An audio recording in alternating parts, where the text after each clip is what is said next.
से करीब 1 साल पहले मेरे पास एक फ़ोन आया। मैं मंच पर तो बोल लेता हूँ, वैसे निजी जीवन में बहुत ही संकोची व्यक्ति हूँ, बहुत ही अंतर्मुखी हूँ और मुझे कोई खींच के बाहर ना लाए तो मैं 1-1 महीना अपने रूम में बैठ के पढ़ता रहता हूँ। मुझे मुझे लगता है कि एकांत में जो सुख है, वो सुख मुझे मिलता नहीं बाहर। तो मैं पार्टियों में जाने वाला व्यक्ति नहीं हूँ। किसी का जन्मदिन, किसी की शादी में मुझे बुलावा है तो मैं तुरंत सोचता हूँ कि क्या बहाना लगाऊँ कि ना जाना पड़े मुझे। तो मैं ऐसा हूँ, दरअसल हूँ, ये मेरा स्वभाव है। और मेरी टीम को ये पता है कि जब भी कोई इनविटेशन आए, आमंत्रण आए तो कैसे मना करना है। उनको पूरी उसकी विधि पता है मना करने की, कि किसी का अपमान भूल के भी ना हो, पूरे सम्मान के साथ, विनम्रता के साथ कैसे मना करना है, तो वो विधि हमने बना रखी है। तो 1 साल पहले एक फ़ोन आया हमारे साथी के पास और उन्होंने मुझे कहा कि गंगाराम अस्पताल के एक बहुत सीनियर डॉक्टर हैं, वो मिलना चाह रहे हैं, डॉक्टर सुरेश सिंघवी। मैं ईमानदारी से बता रहा हूँ कि जैसे ही मुझे पता लगा गंगाराम के वरिष्ठ डॉक्टर हैं, तो मेरे मन में एक लालच का भाव पैदा हुआ। मुझे लगा अब मेरी उम्र 50, अब मैं 51 का हूँ, तब 50 का था। मुझे लगा कुछ साल के बाद ज़रूरत पड़ेगी गंगाराम की मुझे। तो अगर गंगाराम में एक आध सीनियर डॉक्टर से परिचय हो जाएगा, तो ठीक ही रहेगा। जब नौबत आएगी तो सीधे एंट्री मिल जाएगी, एडमिशन सीधे मिल जाएगा। तो मैंने कहा ऐसा है तो मिल लेते हैं। तो मुझे लगा कि मैं जाके मिलूँगा, लेकिन डॉक्टर साहब इतने विनम्र हैं कि वो मिलने आए मुझसे। तो मैं स्पष्ट रूप से कह रहा हूँ, मेरे मन में एक ही लालच था कि वो आएँगे और मैं इतनी नेटवर्किंग कर लूँगा कि बुढ़ापे में दिक्कत आए तो मेरा इलाज ठीक से हो जाए। बाकी ज़रूरतें मुझे पड़ती नहीं है, एक ही ज़रूरत लगती है, कभी डॉक्टर की ज़रूरत पड़ेगी तो रास्ता निकल जाएगा। खैर वो आए और जो मैंने सोचा था चीज़ उससे एकदम अलग थी। आधे घंटे की बातचीत में वो प्रसंग खत्म ही हो गया कि मेरी ज़रूरत क्या है। जब उन्होंने बताया इस पूरे कार्यक्रम के बारे में, बताया कि सरदार पटेल जिस आश्रम में सरदार बने थे, उस आश्रम में एक संगोष्ठी होने वाली है, उससे मुरारी बापू रहने वाले हैं। और जब सारा वर्णन किया, निरंजना जी का बताया कि कैसे उनके पिता जुड़े थे पटेल जी से, वो खुद भी बचपन में जुड़ी रहीं। तो मेरे मन में लालच बहुत बढ़ गया। अब वो लालच खत्म हो गया डॉक्टर वाला, अब दूसरा लालच बढ़ गया। क्योंकि मुझे सबसे ज़्यादा सुख मिलता है ऐसे स्थानों पर जाकर जहाँ कोई महान व्यक्ति अपना समय गुजार के गया हो। जैसे मैं आज से कुछ साल पहले करमसद गया था, जहाँ सरदार पटेल का जन्म हुआ था। उस घर में 1-2 घंटे रहा। छत से लेकर ज़मीन तक सारा एक-एक कमरा देखा वहाँ पर। साबरमती आश्रम भी गया था, दांडी भी गया था, गुजरात आया तो लोथल भी गया, सब जगह गया। बारडोली मुझसे छूट गया था। शायद नियति थी, जानबूझ के छुड़वाया होगा नियति ने। तो जब मुझे पता लगा कि बारडोली के या बारडोली के आश्रम में जाके वहीं उसी घर में रहने का मौका मिलेगा या बैठने का मौका मिलेगा जहाँ सरदार पटेल रहते थे, जहाँ महात्मा गांधी भी आते थे, तो मुझे लगा इससे बड़ी उपलब्धि क्या हो सकती है। बोलना तो ठीक है, मैं अध्यापक हूँ, बोल ही देता हूँ, तो मैंने कहा ठीक है मैं आऊँगा, लेकिन इससे मेरा लाभ ज़्यादा है, आपका लाभ कम है। और जब से आज मैं सुबह से आया हूँ, मैं कल रात को सूरत आ गया था, आज सुबह यहाँ आया और जब से आया हूँ तो वो मेरा भाव बढ़ता ही जा रहा है। ऐसा लग रहा है कि बड़े शहरों की चकाचौंध में हम लोग बहुत कुछ छोड़ देते हैं, जो ऐसी जगह पे आके समझ में आता है कि जीवन का असली मतलब क्या होता है। तो पश्चिम में एक प्रसिद्ध दार्शनिक हुए थे। मुझे सुरेश जी ने कहा कि 1.5 घंटा मुझे बोलना है, तो मैं बड़ा फुर्सत के मूड में हूँ। अगर आप लोग लगे कि कम बोल रहे हैं तो आप इशारा कर दीजिएगा, मैं चुप हो जाऊँगा बीच में ही। नहीं तो मैं तो ज़्यादा बोलने का अभ्यस्त हूँ ही, कम बोलना मुश्किल लगता है मुझे।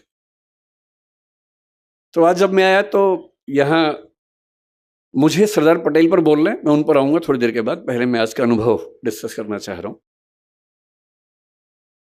तो जैसे ही कार आश्रम के अंदर घुसी, तो जिसको बोलते हैं आजकल मनोविज्ञान के बच्चे की वाइब्स आती हैं, जो जेन ज़ी है, आज की जनरेशन है उसकी भाषा में वाइब्स आती है। हमारी भाषा में एक वातावरण होता है हर जगह का, उस वातावरण का अपना मूल्य होता है। और वातावरण ऐसे नहीं बनता, बहुत सारे अच्छे लोग जब एक साथ रहेंगे तो वहाँ माहौल बनता है।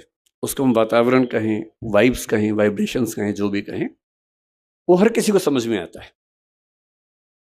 तो जैसे ही मैं उस स्कूल के अंदर घुसा मुझे लगा कि ये कुछ तो अलग है। पहले मुझे लगा कि क्योंकि मैं दिल्ली से आया हूँ और दिल्ली में दीपावली के 1-2 महीने बाद तक जो मौसम रहता है, आपको पता है कि पॉल्यूशन बहुत ज़्यादा वहाँ पर होता है, सांस लेना अपने आप में एक चैलेंज होता है वहाँ पर। तो मुझे लगा शायद यहाँ हवा साफ सुथरी है और क्योंकि मैं दिल्ली से आया हूँ इसलिए मुझे बहुत ज़्यादा अंतर महसूस हो रहा है। पर मामला सिर्फ बाहर की हवा का नहीं, अंदर की हवा का भी है। और दिल्ली में जो लोग हैं उनके बाहर के साथ साथ अंदर की हवा भी खराब हो जाती है। एक शायर ने दिल्ली के बारे में बड़ा अच्छा लिखा है, जो मैं हर दीपावली के बाद अपने घर में सुनाता रहता हूँ सबको। चेहरे पे सारे शहर के गर्द और मलाल है। गर्द का मतलब है धूल, मिट्टी, और मलाल मतलब दुख, पीड़ा, वेदना, बेचैनी, परेशानी। तो चेहरे पे सारे शहर के गर्द और मलाल है, दुख है और धूल मिट्टी है। कितना सुंदर कहा। चेहरे पे सारे शहर के गर्दो मलाल है, जो दिल का हाल है वही दिल्ली का हाल है। तो पूरी की पूरी दिल्ली, ये गर्द जो है, धूल मिट्टी, तो दीपावली के बाद 2 महीने होती है, लेकिन जो अंदर की धूल मिट्टी है साल भर रहती है। और मैं थोड़ा पढ़ लिख गया हूँ, ज्ञान की बातें कर लेता हूँ, लेकिन धूल मिट्टी तो मेरे अंदर भी उतनी ही है जितनी बाकी लोगों में होती है। यहाँ के एक अलग ही सुकून महसूस हुआ। उन बच्चों के चेहरे पर जो भाव थे, फिर मैंने स्कूल देखा ध्यान से। मैं इतने साल से, 26 साल से काम कर रहा हूँ, भारत सरकार में काम किया, अपनी एक कंपनी चलाता हूँ जिसमें करीब 2-2.25 लोग काम करते हैं मेरे साथ में। और अचानक मैंने एक ऑफिस देखा स्कूल का, जिस ऑफिस में प्रिंसिपल से लेकर क्लर्क तक सब एक ही कमरे में बैठते हैं, कोई हिरार्की ही नहीं है। और मुझे लगा कि मेरी सारी किताबें जो हिरार्की सिस्टम से प्रशासन कैसे चलता है, वो अचानक बेकार साबित हुई। बिना सोपान क्रम के कोई व्यवस्था चल सकती है, हम तो नहीं सोचते थे, पर यहाँ चल रही है। फिर मैंने देखा कि स्कूल के बच्चे, उन सब की एक एक अलमारी है, उसी में उनको अपना सामान रखना है, किताबें रखनी है, कपड़े रखने हैं, सब ने बड़ा सहेज के रखे हुए हैं। मुझे अपने बच्चे याद आए। कमरा तो उनके पास भी है, पर वो इतना साफ तो कभी नहीं होता जब तक कोई थर्ड पार्टी आके साफ ना करे उसको। या तो मम्मी साफ करे, पापा साफ करे, या कोई और साफ करे।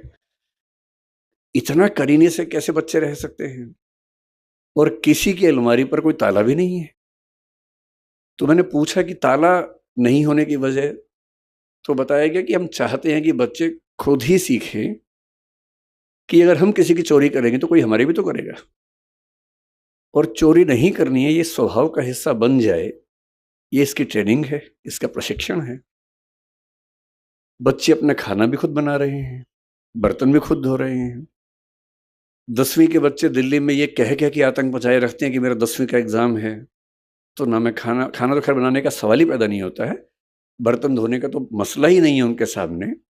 उनसे तो आप ये भी कहें कि 1 गिलास पानी ला के दो, तो 10वीं का एग्जाम बीच में आ जाता है। तो ये बच्चे 10वीं का एग्जाम भी दे रहे हैं, खाना बना रहे हैं, बर्तन धो रहे हैं, अपना सब कुछ कर रहे हैं। स्वावलंबन जो महात्मा गांधी कहा करते थे, उसका जीता जागता उदाहरण। और उसके बाद बच्चों के चेहरे पर ऐसा सुकून है, जो सुकून दिल्ली के वीडियो गेम खेलते बच्चों के चेहरे पर कभी नहीं दिखता है।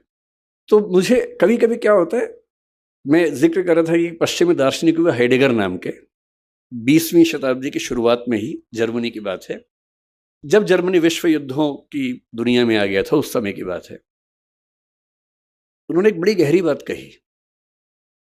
उन्होंने कहा कि हम लोग जिंदगी जीते रहते हैं, किसी से लड़ते हैं, किसी से प्यार करते हैं, फिर झगड़ा करते हैं, लड़ते हैं, सफल होते हैं, किसी को हराते हैं, किसी से हारते हैं, हारते हैं तो नफरत पाल लेते हैं, हराते हैं तो ये भाव मन में आता है कि मैंने हरा दिया, मैं विजेता हूं। इसी सब तिकड़म भरे अनुभवों को हम मिला के एक शब्द बोलते हैं जिंदगी, लाइफ।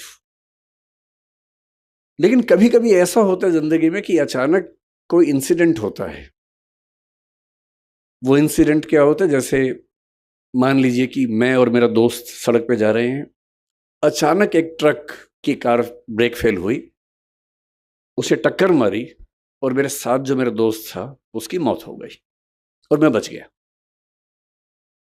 अब जो मुझे एहसास होगा, उस एहसास का मतलब है नथिंगनेस, शून्यता।